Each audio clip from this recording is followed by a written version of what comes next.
माणिकराव कोकाटे यांच्या ऑनलाईन गेमच्या प्रकरणामुळे राज्यभरात मोठा खल जो आहे तो पाहायला मिळालेला होता। खरं तर आता माणिकराव कोकाटेंच्या राजीनाम्याची देखील मागणी समोर येताना पाहायला मिळते। आपल्यासोबत काँग्रेसचे प्रदेश प्रवक्ते आहेत। काकासाहेब, खरं तर माणिकराव कोकाटे यांच्या राजीनाम्याची मागणी होते। खरं तर दुसरीकडे माणिकराव कोकाटे असं म्हणतात की मी ऑनलाईन गेमची जाहिरात होती आणि मी काही विनयभंग नाही केलेला। कसं काँग्रेसची काय भूमिका यावर? आपण जर बघितलं तर राज्याच्या एका दिग्गज मंत्र्याकडनं अशा प्रकारचं धक्कादायक विधान येणं हे अतिशय निंदनीय आहे। त्याचं कारण असं आहे, ज्या पद्धतीनं तो व्हिडिओ व्हायरल झाला, 42 सेकंदाचा व्हिडिओ आहे आणि एखादा व्हिडिओ स्किप करण्यासाठी 2-5 सेकंद लागतात। 42 सेकंद पानाला पान लावत असताना तो व्हिडिओ व्हायरल झाला। निश्चितपणे कोकाटे त्या ठिकाणी पत्तेच खेळत होते। आणि जर माझं आव्हान आहे या तुमच्या चॅनलच्या माध्यमातून कोकाटेंना, तुम्ही जर आपल्या पत्त्याचं समर्थन करणार असेल, या रम्मीचं समर्थन करणार असेल, तर निश्चितपणे या खेळाला राज्याचा अधिकृत खेळ म्हणून तुम्ही या ठिकाणी मान्यता द्या। तसेच शालेय अभ्यासक्रमात याची मान्यता द्या आणि शालेय अभ्यासक्रमात समाविष्ट करून यातनं काही नोकर भरती करता येते का, यातनं मंत्रिपदाचा काही कोटा भरता येतो का, किंवा एखादा मतदारसंघ रम्मी खेळाच्या कोट्यातला एखादा मतदारसंघ तयार करता येतो का, अशी मागणी आमची या ठिकाणी आहे। निश्चितपणे माणिकराव कोकाटेंना नैतिकतेची चाड असेल तर त्यांनी शेतकऱ्यांची नाक घासून या ठिकाणी माफी मागितली पाहिजे। त्याचं कारण असं आहे, राज्यामध्ये रोज 5-7 शेतकऱ्यांची आत्महत्या होत आहेत। अवकाळी पावसाचं प्रमाण राज्यात थैमान घातलंय पावसानं, राज्यातल्या शेतकरी पिकांचं नुकसान होत आहे। असं असताना सभागृहामध्ये राज्याचे एवढे मोठे मंत्री पत्ते खेळत, एकीकडे सरकारला भिकारी म्हणतायत, एकीकडे शेतकऱ्याला भिकारी म्हणतायत।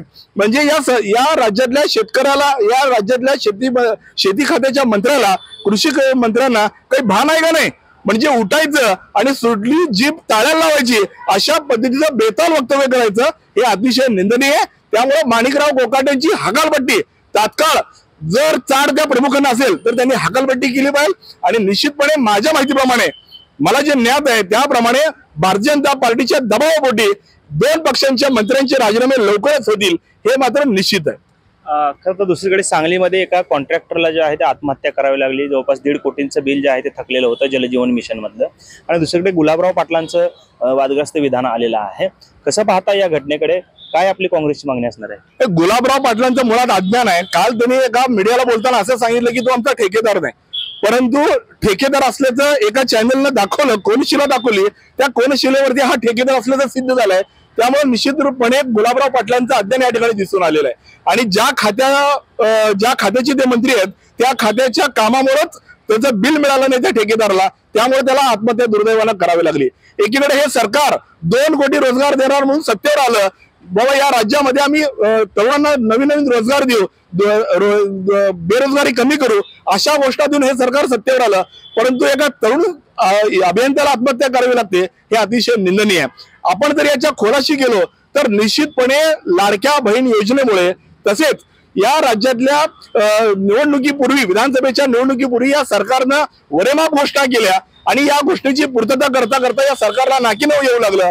म्हणून राज्यातल्या PWD खात्याचे इंजिनियर असतील, PWD खात्याचे कॉन्ट्रॅक्टर असतील, इरिगेशनचे कॉन्ट्रॅक्टर असतील, महापालिकेचे कॉन्ट्रॅक्टर असतील, या राज्याच्या अखेरीत येणाऱ्या सगळ्या विभागाच्या कॉन्ट्रॅक्टरना येणाऱ्या काळात अशाच परिस्थितीला सामोरे जायची वेळ आलेली आहे। त्यामुळे या राज्याची तिजोरी, खडखडाट झालेल्या तिजोरीचा कोणतेही पैसे शिल्लक नाही, इन्कम कमी आणि यांचा खर्च अवास्तव, अशा पद्धतीची अवस्था या ठिकाणी झालेली आहे। त्यामुळे निश्चितपणे येणाऱ्या काळामध्ये केंद्र सरकार या राज्य सरकारला मदत करत नाही।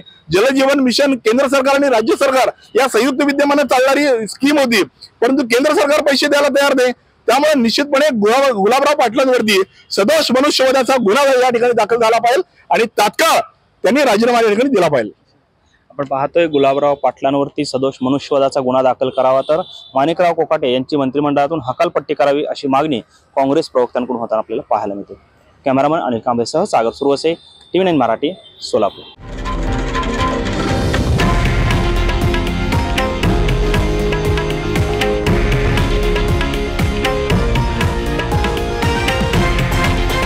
हे आहे देशातील नंबर 1 न्यूज नेटवर्क आणि आपण पाहत आहात TV9 मराठी, एकमेव।